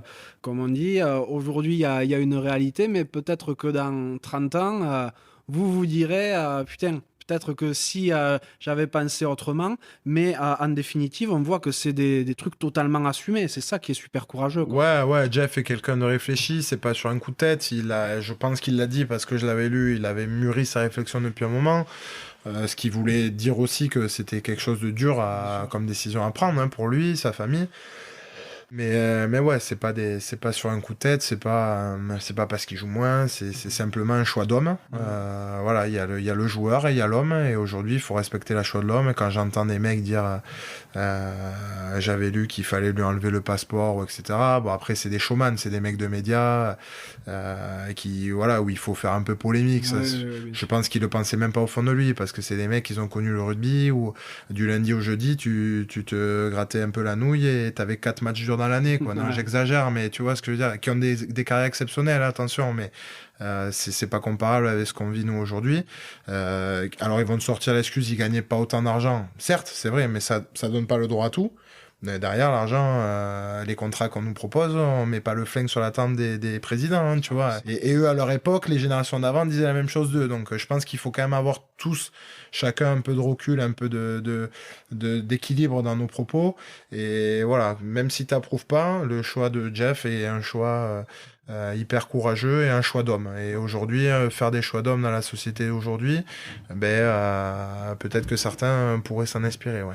Après, au-delà de parler du choix de Jeff Poirot, c'est surtout du tien qu'on parle, et c'est vrai que tu expliques très clairement que voilà, c'est un choix d'homme, comme tu le dis. Donc oui, c'est vrai que j'ai beaucoup parlé de Jeff, je m'excuse s'il écoutera, parce que je ne vais pas lui. Mais oui, effectivement, le choix qu'on a fait, encore une fois, bon, moi, c'est pas un choix, parce que comme je te dis, ça me paraît être une suite logique. Ouais, mais tu sais même pas si c'est gentil ce que tu me dis, Yoann, pour moi, même si demain je suis Semir Adrasa sur le terrain, ce qui, je te rassure, n'arrivera jamais, je pense que je ne postulerai plus à cette équipe, parce que tu es sur quelque chose de nouveau, et parce que ça fait du bien d'avoir des jeunes talentueux qui se prennent moins la tête que nous, qui ont pas connu ces années un peu noires de l'équipe de France où clairement hein, on y montait pas du tout à reculons, parce que je te le répète, c'est un Graal, c'était une fierté. À chaque fois que tu voyais les annonces d'équipe, t'étais pas à la veille mais presque sur ton téléphone à savoir si t'allais y être. Ouais. Donc c'est le mec qui s'en fout, il fait pas ça. Quand j'entendais que les mecs ont monté juste pour prendre l'oseille de la convocation et le maillot pour donner à tes potes, mais c'était à s'arracher la tête. Sauf qu'effectivement, sur le terrain, il n'y avait pas cette... ça prenait pas. C'est vrai on leur donnait à manger aussi, hein, par notre niveau. Mais clairement, les gens qui disaient ça, c'est qu'ils n'ont jamais vécu le sport au niveau de l'intérieur. Quand tu parles de tout ça, je vois aussi que tu as un rapport aux médias qui est relativement distant. Quand tu entends toutes les saloperies que tu as pu entendre pendant que tu étais international, tout ça, comment tu fais pour encaisser, pas réagir, pas surréagir? Comment ça marche dans la tête?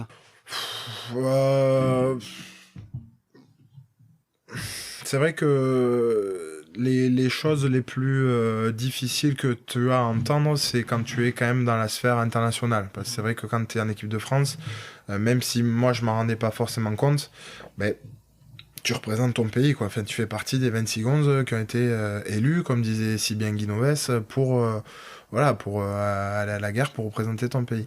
Et effectivement, là, tu es sous le feu des projecteurs de médias sportifs, mais voire extra-sportifs, qui ont peut-être jamais fait un ballon de rugby, mais il faut parler parce que ça parle de la nation, de sport populaire en France, etc. Et c'est vrai que là, parfois... quand tout va bien, c'est hyper excitant parce que tu dis waouh, putain, les gens pensent ça de moi. Et puis là, ça a un effet médiatique assez impressionnant par rapport à ce que j'avais l'occasion d'avoir à Castres, notamment, où sorti de la dépêche et éventuellement un peu Rugby-Rama quand il s'intéressait à nous, c'était wouhou. Mais ça fait un peu bizarre. Et effectivement, quand ça va mal, c'est là que tu dis ah ouais, il y a autant d'intérêt. Sans même parler de négatif, d'intérêt pour nous, quoi. Et j'ai toujours eu la faiblesse de différencier la critique constructive du point de vue purement méchant pour être méchant, quoi, tu vois. Je te prends un exemple. Moi, demain, je joue, je suis pas bon. Je le sais que j'ai pas été bon. C'est pas un souci, ça fait partie de mon job et je suis pas un robot et encore heureux que je sois pas bon. Par contre, j'essaye au quotidien de tout faire pour essayer d'être le meilleur. Ça a pas marché ce coup-là, ça a pas marché. Demain, tu ouvres le journal, t'as le mec qui va clairement dire la Meura, il a pas été bon, une note 2/10. Bon, parce qu'à un moment, c'était la mode, on était noté par des mecs qui avaient jamais joué au rugby, c'était génial. Ouais. Ça fait partie du jeu, ça fait pas plaisir forcément, je vais pas te dire que je sautais de joie, mais ça fait partie du jeu. Par contre, quand tu lisais justement des trucs où cette équipe de France-là n'a pas d'âme, prend ses convocations et ça, c'est défraiement parce que apparemment on avait des défraiements ou je sais pas quoi, ou prend ses primes, ne veut pas monter un marque aussi tout machin. Là clairement c'était de la méchanceté et comme je te disais tout à l'heure, c'est des mecs qui n'ont jamais connu le haut niveau, qui ne savent pas ce que c'est que justement de se relever à 20 ans de 2 ligamentoplasties et se dire putain je vais tout péter pour un jour porter le coq, tu vois. Et le jour où tu l'as, tu devrais te dire ouais non, ce que j'ai fait, bon au final c'était ouais, ça fait plaisir à mamie de passer à la télé et puis basta, c'est pas ça, tu vois.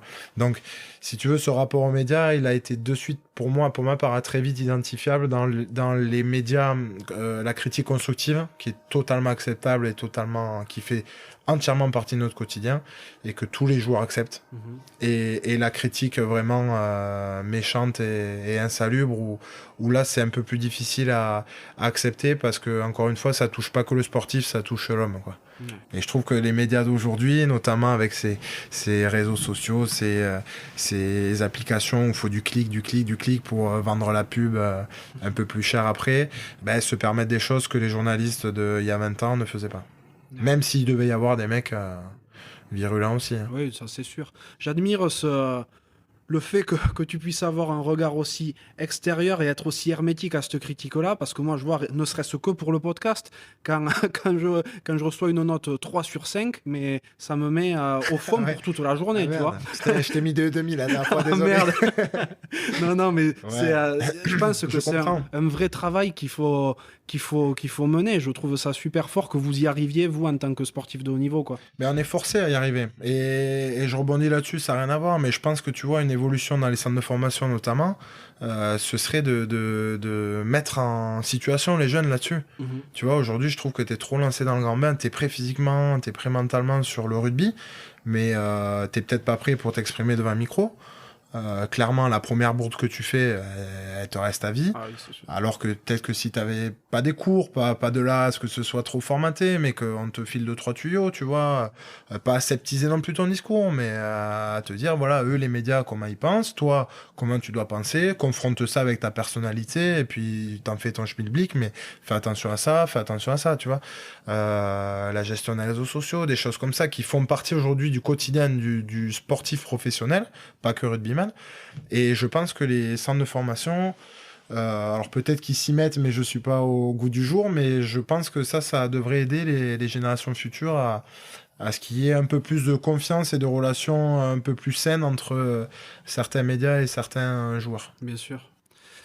On a un petit peu digressé, mais c'est vrai qu'on était parti sur le fait que tu étais arrivé à l'UBB en 2019. Ouais. Donc vous faites une première super saison, malheureusement stoppée par l'épidémie qu'on connaît tous.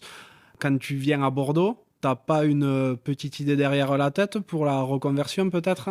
Ah si, alors j'ai d'abord une idée dans la tête que j'ai partagée avec Laurent Marty bien plus tôt que lors de ma signature, lors de notre première rencontre. Ça remonte à 2014, il me semble, où justement on bataillait pour le maintien en top 14 et clairement je m'étais rapproché de Bordeaux au cas où Castres malheureusement tombe en Pro D2 puisque j'avais envie de continuer à jouer en top 14 et c'est là que j'ai senti la fin de victoire de ce président qui avait très envie de voir le Brennus un jour en Gironde, de voir revenir le Brennus en Gironde. Moi étant girondin et ayant beaucoup d'attaches pour cette ville et pour la région, c'est forcément quelque chose qui est resté dans ma tête et la petite graine a germé. Et clairement, l'idée première de signer ici, c'est d'un jour soulever le Brennus à Bordeaux. Ça serait la consécration vraiment de ma carrière. Et effectivement, comme tu l'as dit, pour rebondir un peu sur les à côté, je te parlais d'une vie d'homme, je te parlais d'idées, de projets familiaux, etc., qui ont penché dans la balance. Et il y avait aussi effectivement un projet professionnel qui est mon amour pour le vin. Dans l'idée de signer à Bordeaux, c'était aussi me dire profiter de ces 4 dernières années de joueur pour continuer à apprendre dans ce milieu-là via mes connaissances qui sont géographiquement pas loin. Tous mes amis d'enfance travaillent dans le vin. Beaucoup de partenaires du club sont dans le vin, donc profiter de ça. Mais c'est vraiment pas pour me défendre, mais j'ai entendu beaucoup de choses là-dessus, comme quoi j'étais venu ici que pour ça, et j'ai envie d'interroger ces gens-là en leur disant est-ce que du vin, il y en a qu'à Bordeaux, quoi. Clairement, j'aurais pu rester à Clermont, parce que c'est là où j'ai passé mon diplôme, c'est là où j'ai beaucoup appris, c'est même là où j'ai acheté des terres avec mon ancien maître de stage pour planter et créer un vignoble avec lui là-bas. J'aurais pu signer à Lyon, j'aurais pu signer à Montpellier, j'aurais pu signer à Castres parce qu'il y a du vin aussi là-bas, j'aurais pu signer à Toulouse, enfin tu vois, j'aurais clairement pu signer un peu partout en France. Donc voilà, Bordeaux, bien sûr une partie pour le vin, mais c'est vraiment très secondaire, voire tertiaire. Oui, non mais complètement. Après, c'est vrai que l'occasion faisant le larron, Exactement. ici t'as pu attaquer une formation en plus, si je me trompe pas. Alors non, la formation, je l'ai faite en parallèle de mes 2 saisons à Clermont-Ferrand. D'accord. L'année après le titre, je démarre une formation par correspondance. C'est pour ça que je te disais que j'ai beaucoup plus d'attaches vitivinicole à Clermont dans mon passé de pratique, on va dire, un petit passé de pratique via ma formation, qu'ici. Où là j'ai pas encore trop eu l'occasion de vraiment m'y remettre et ouais, clairement j'ai passé donc à distance un BTS viticulture œnologie, BTS agricole, assez difficile à mettre en place de par mon métier, mais par correspondance j'avais l'occasion de bûcher mes cours chez moi, de me faire aider par différents profs à domicile, notamment Clément qui m'a été d'une grande aide en chimie, où j'étais vraiment vraiment catastrophique et qui venait tous les lundis. On faisait 2 heures de chimie parce que je nageais en plein, en plein délire dès que j'ouvrais mes cours. Et des stages, notamment chez Benoît Montel, dont je te parlais, qui était mon ancien maître de stage. Et là où j'ai beaucoup appris, et là où j'ai eu l'occasion de bien préparer pour mes examens, et j'ai eu l'occasion de valider mes examens juste avant d'arriver à Bordeaux. Ok, ah oui, donc le but que tu as, c'est pas forcément mettre ton nom sur une bouteille, c'est Non. travailler plus en profondeur dans la vigne. Ouais, ce que j'aime, c'est la production de vin, la commercialisation, le marketing, tout ce qui touche au vin m'intéresse forcément, mais ce qui me plaît par-dessus tout d'apprendre, de découvrir et de pratiquer, c'est la viticulture et l'œnologie. Donc l'agriculture du raisin, de la vigne pour que la vigne te donne du raisin, et la transformation de ce raisin en vin. Voilà concrètement les choses sur lesquelles je me suis formé et sur lesquelles j'ai encore envie d'apprendre pour mon après-carrière. Bon, après, je pense que c'est un domaine où tu pourras apprendre toute ta vie, là, de toute façon. Exactement, il n'y a pas assez d'une vie pour apprendre, et je rebondis juste très court sur un petit clin d'œil à Christo Poulain, qui est notre ami en commun, qui c'est par le biais de sa vidéo sur le site de Proval, Ouais. Voilà, après son accident lors d'un match de rugby, qui s'est reconverti là-dedans, passionné de vin, qui a réussi à faire cette formation, et je me revois encore sur mon canapé à Clermont, voir ce mec que je connaissais pas parler de ça avec comme souvent les gens passionnés de vin, avec un amour pour ce milieu-là, et qui te donne envie de plonger dedans. Et clairement, c'est après cette vidéo-là que, encore une fois, la petite graine a germé et que je voulais faire pareil que lui. Donc aujourd'hui, on se rencontre aussi grâce à lui. Ouais, bien sûr. Et on parle de ça aussi grâce à lui, puisque ça a été un réel exemple pour moi dans ma formation. Superbe. Eh bien, comme quoi, il a aidé à faire naître une vocation, c'est génial. Ouais. Qu'est-ce que tu comptes faire après ta carrière à ce niveau-là? Je suis en pleine réflexion de comment le matérialiser, si tu veux, parce que le monde du vin est assez vaste. Mais clairement, je veux que mon quotidien après le rugby, ce soit la production de vin. Donc ça passe par l'achat de vignes. Donc ça peut se faire sous différentes formes. Moi, dans l'idée, c'est d'acheter un petit domaine pas très loin de Bordeaux, entre 5 et 10 hectares, la petite maison familiale au milieu, le petit chai, quelque chose de très, très modeste, mais où je pourrais avoir vraiment de quoi m'exprimer et de quoi essayer, me tromper, recommencer, proposer, essayer de faire vivre des moments de plaisir avec les gens, ou voilà, faire venir des gens à ma rencontre, etc. Ça serait vraiment mon projet principal. Et à côté de ça, j'aimerais aussi développer d'autres projets un peu parallèles, que ce soit en association ou non, dans un petit peu le no-tourisme. Je réfléchis pas mal au no-tourisme, toujours dans l'idée d'essayer de faire vivre des expériences et d'essayer de partager des émotions avec les gens, chose qui va beaucoup me manquer après le rugby, je pense. Voilà, un petit peu de production en Auvergne, où je pense que là tu peux voir mon attachement pour cette région. J'ai acheté en association avec mon ancien maître de stage, qui est devenu un très bon ami et qui est surtout un super vigneron. On a acheté des parcelles à Clermont-Ferrand, enfin au nord de Clermont-Ferrand, à Rion plus exactement, où on va planter l'année prochaine. D'accord. Des parcelles nues, et on va partir de zéro ensemble. Donc je trouve le projet super excitant. Tout ce qui touche un peu au vin m'intéresse, mais le côté production sera mon quotidien plus tard. Ouais. Ok, super. Tout à l'heure, tu disais, oui, à Bordeaux, c'est mon dernier contrat pour 4 ans. Ouais. T'as vraiment plus envie derrière de continuer ou Ouais, l'envie, si. Si je pouvais continuer jusqu'à 40 ans comme Rougerie ou Cap Ortega, que je bade. Hein, c'est le corps qui veut plus. Mais c'est que oui, voilà, encore une fois, comme ce qu'on disait sur l'équipe de France, je suis conscient de mes forces, de mes faiblesses. Je suis conscient que je suis un joueur qui a besoin d'être à 100% physiquement pour donner au groupe et pour me sentir bien dans ma tête et me sentir utile. Clairement, je sais pas, je peux pas te dire aujourd'hui, mais je pensais à ce moment-là, en signant 4 ans, que à cet âge-là, je serais pas plus un poids pour l'équipe qu'un atout, mais que voilà, je serais dans ce que j'ai pu donner au maximum, et qu'il était temps pour moi de passer sur autre chose. En revanche, entre-temps est arrivé une saison où tu sens que tu peux, mais t'es arrêté en cours d'année. est arrivé le Covid. Est arrivé là une saison où j'espère pas, mais ça me semble très mal embarqué pour qu'on la termine. Peu, ouais. Donc je me dis, putain, à la fin de celle-là, il m'en reste 2.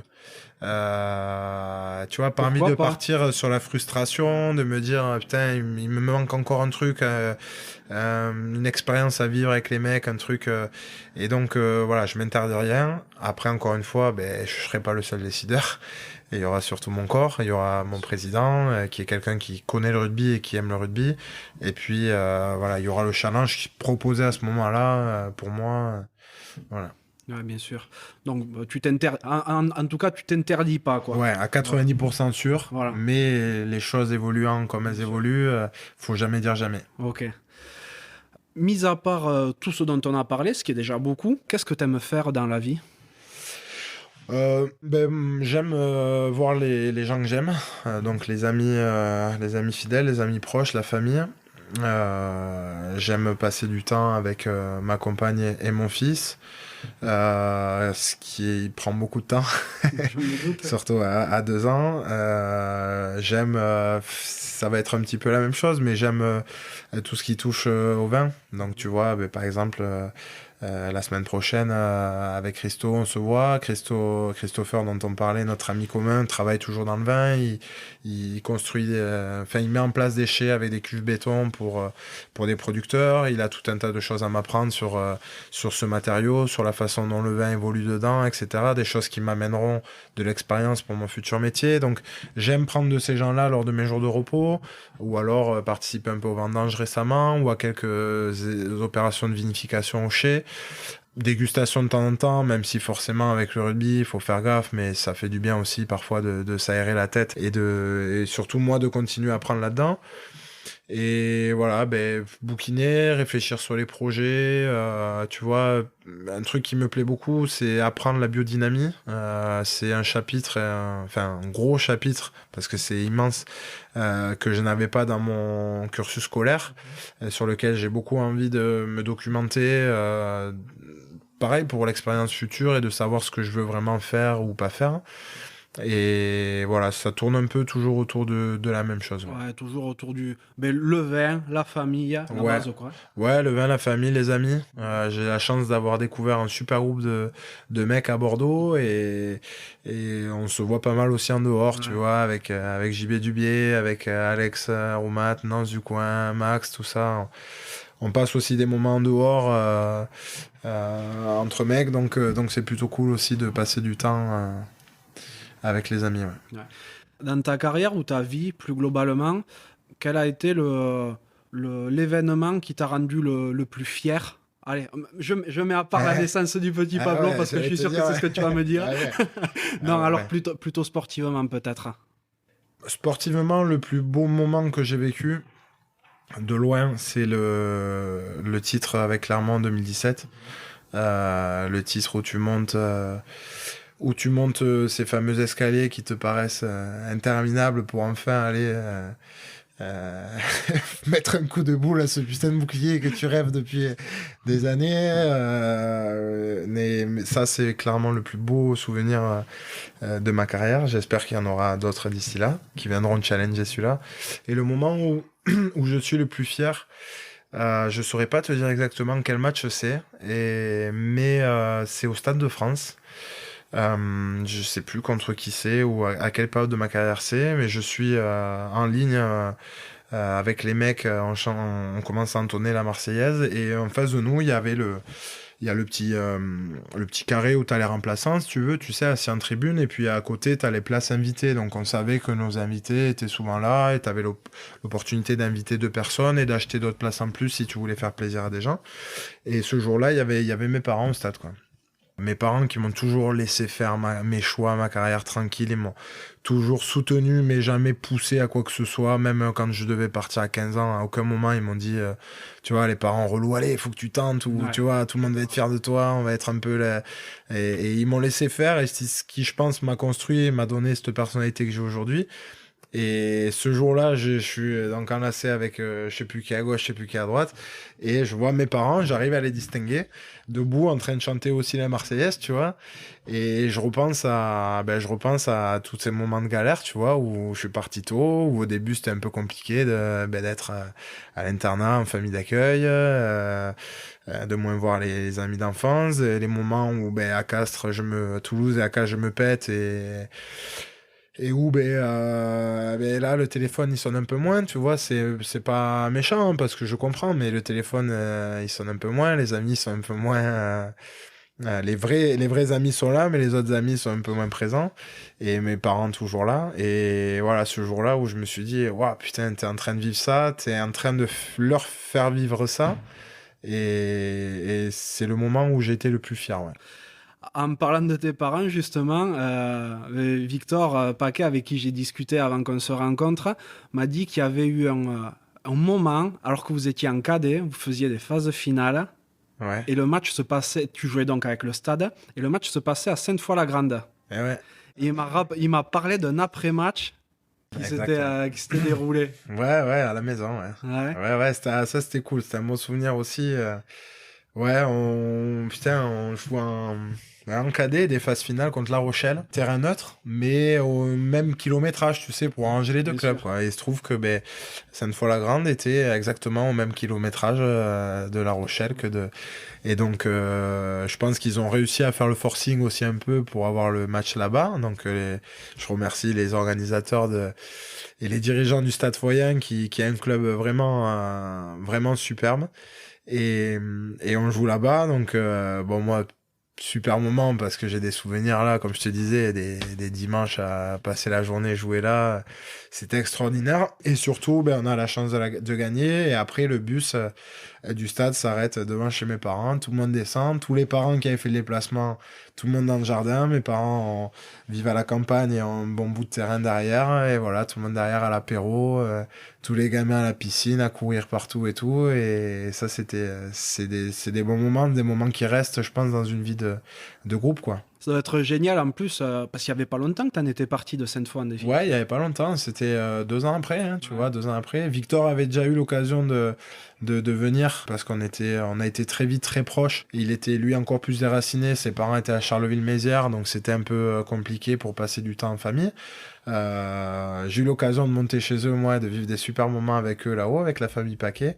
Mais lui est venu très souvent chez mes parents, connaît mes amis d'enfance, connaît toute ma famille. Donc lui, il connaissait, mais mes autres potes, non.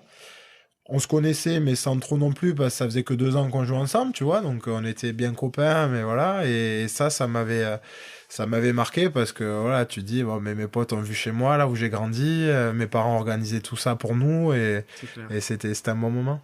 Tes parents, quand ils te voyaient au Stade de France, s'ils repensaient à cette anecdote-là quelques années avant, ils devaient se dire, putain, quel chemin parcouru, quoi. Ouais, grave. Je sais pas à quoi ils ont pensé ce jour-là, je l'aurais jamais demandé.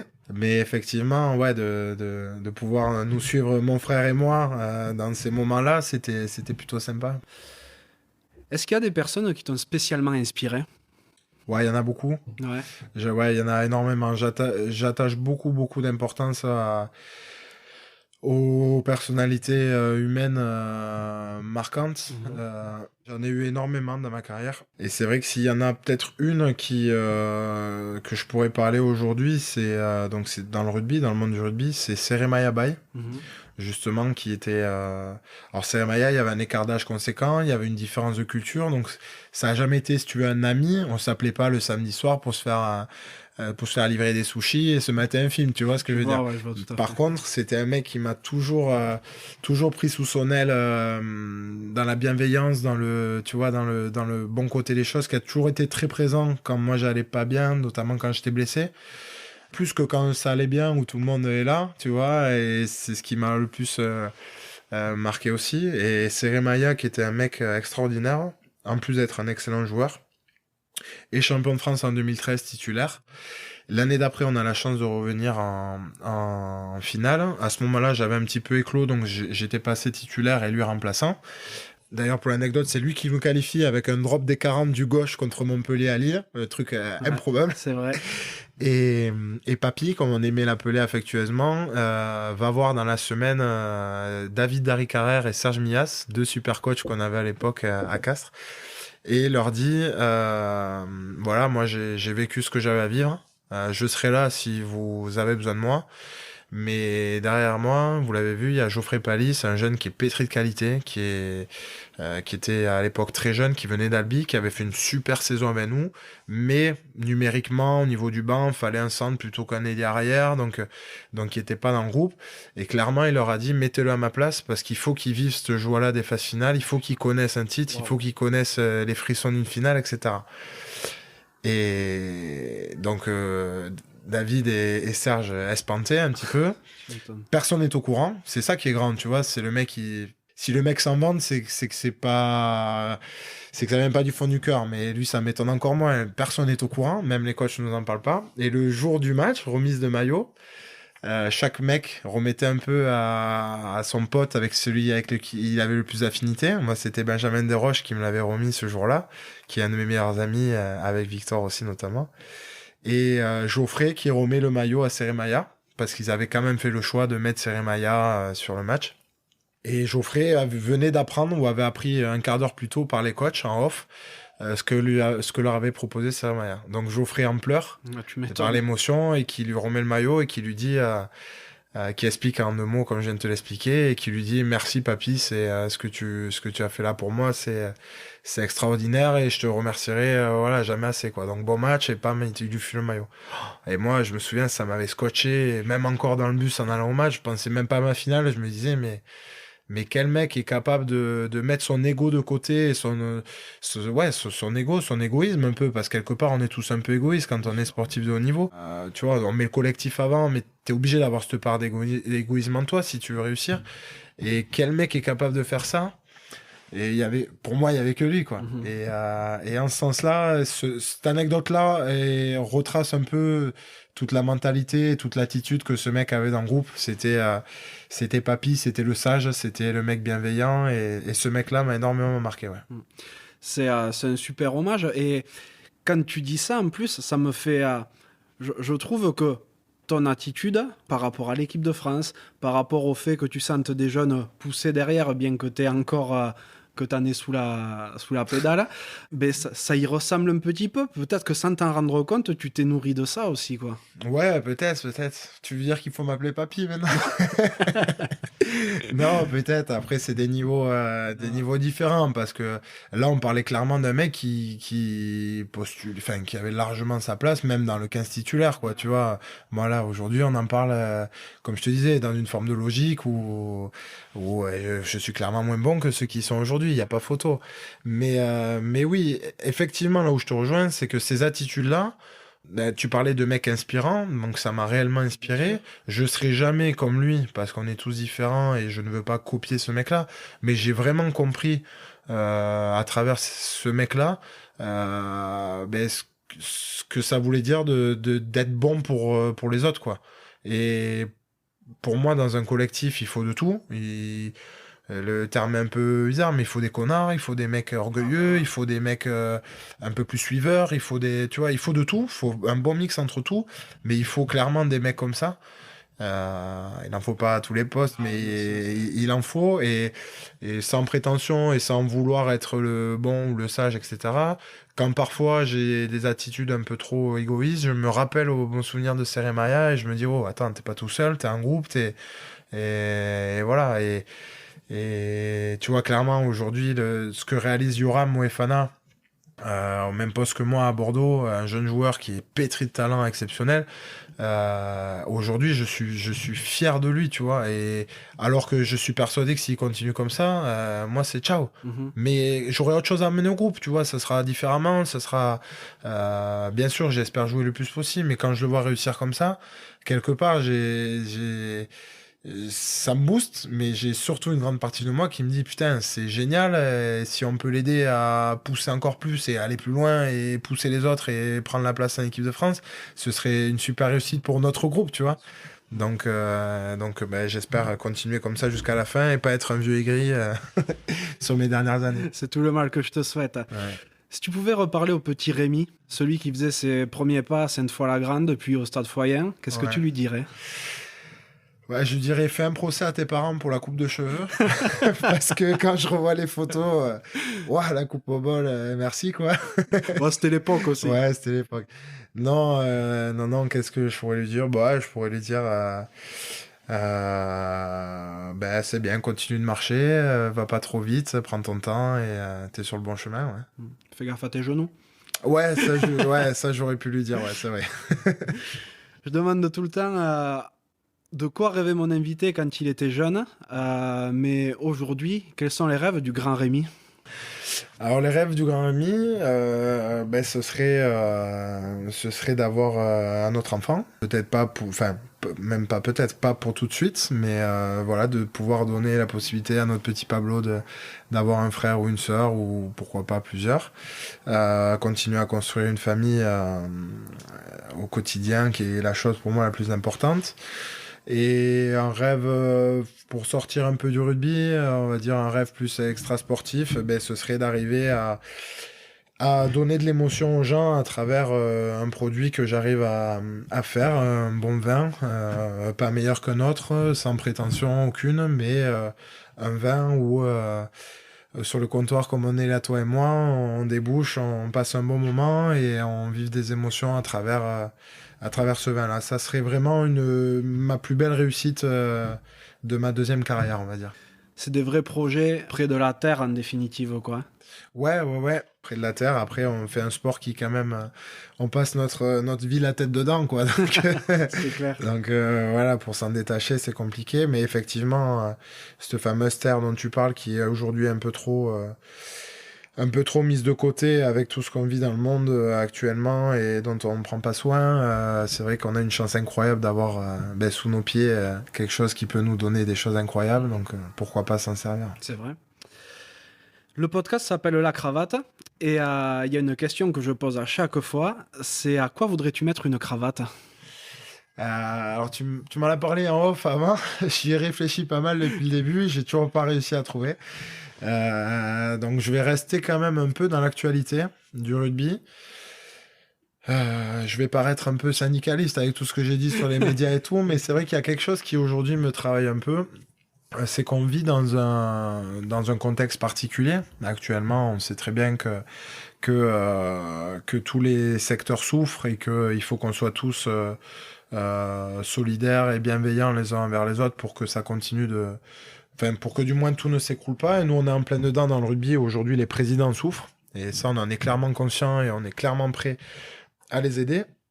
Mais aujourd'hui, il y a un truc qui me paraît un petit peu bizarre, c'est qu'on a parlé de la santé des joueurs depuis le début de saison. Alors peut-être que c'était juste une vitrine, mais on a beaucoup parlé de la santé des joueurs, des tests qu'on nous fait faire, etc. Il faut protéger le joueur, etc. Et aujourd'hui, on a un bon nombre de matchs reportés. Bon, pas par notre faute, mais voilà. Il faut chacun mettre de l'eau dans notre vin, donc on essaie de trouver les meilleures solutions. Mais aujourd'hui, on a eu la mauvaise nouvelle d'apprendre que on nous faisait jouer sur un week-end qui était censé être un week-end de repos. Quand on sait l'investissement physique, mental que représente une saison de top 14 avec une semaine de vacances en novembre, une semaine de vacances en février quand tu n'es pas international. Quand tu es international, tu les prends un petit peu quand tu peux. Si tu arrives à avoir la semaine entière. Quelques jours à Noël, ça s'est acté depuis un moment, ça fait partie maintenant du paysage rugbystique. Et 3-4 jours par-ci par-là, si t'es pas pris en phase finale de Coupe d'Europe ou etc. Je trouve que là, la santé des joueurs, clairement, on lui a chié dessus, quoi. Donc j'entends qu'il faut qu'on fasse tous des efforts. La façon dont ça a été amené et acté par les différents dirigeants du monde du rugby professionnel m'a profondément dérangé. Il se trouve que d'après les bruits de couloir, beaucoup de clubs et donc de joueurs étaient d'accord avec ça.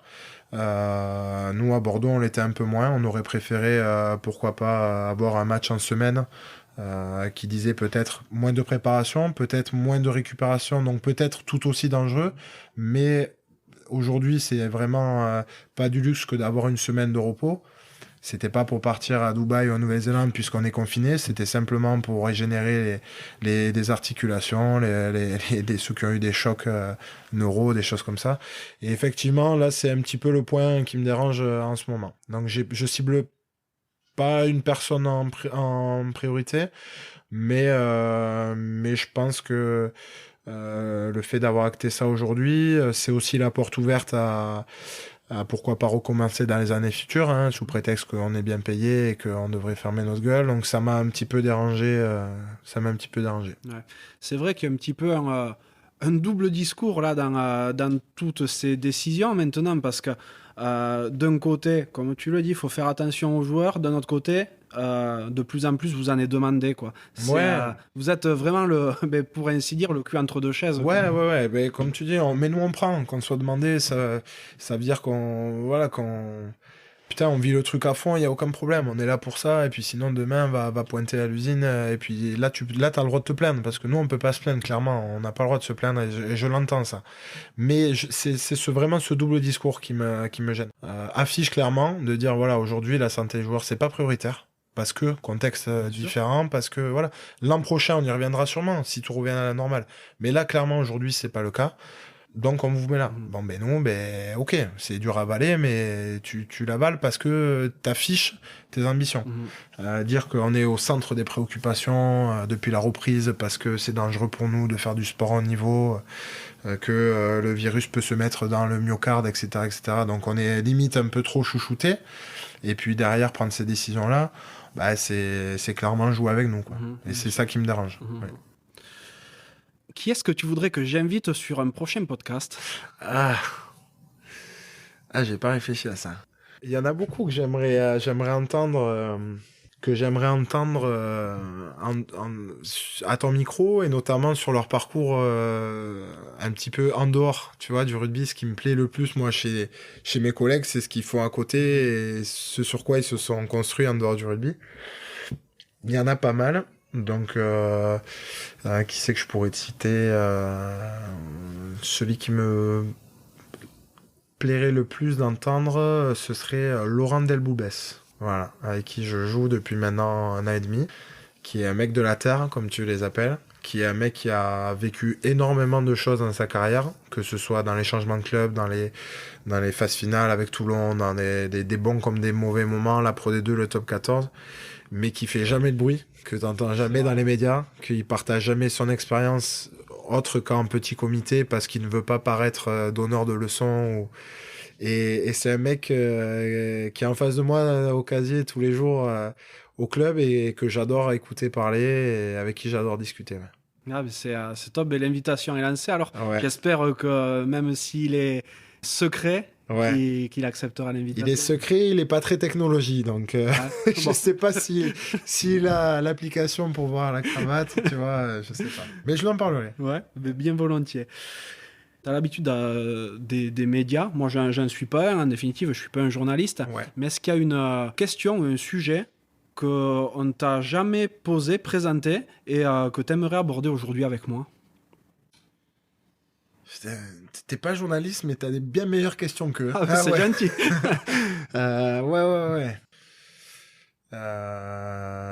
Non, comme ça, tu vois, je vois pas. C'est vrai que on en a quand même plutôt pas mal parlé, mais je trouve que les plus beaux reportages sportifs ou les plus belles interviews, pour moi, c'est quand tu parles d'échecs des mecs, tu vois.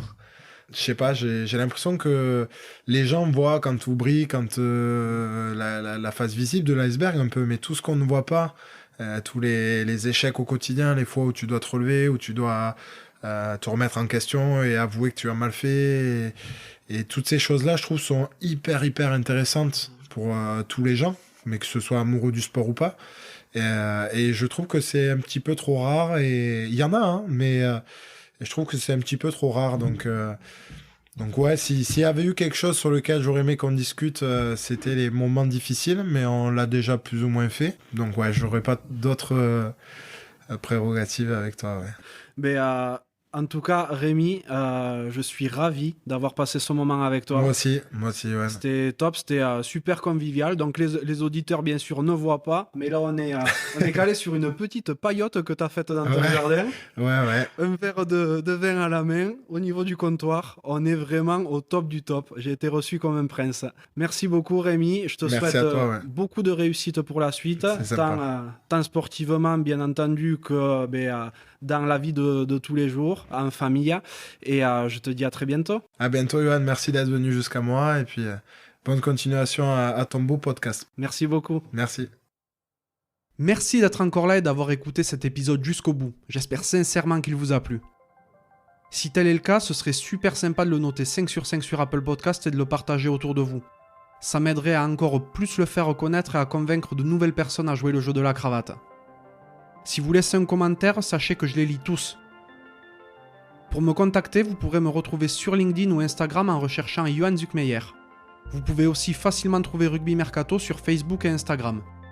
D'ailleurs, que vous soyez joueur, entraîneur ou que vous représentiez un club, n'hésitez pas à vous inscrire gratuitement sur rugbymercato.net, le site de recrutement rugby. A bientôt pour un nouvel épisode de La Cravate.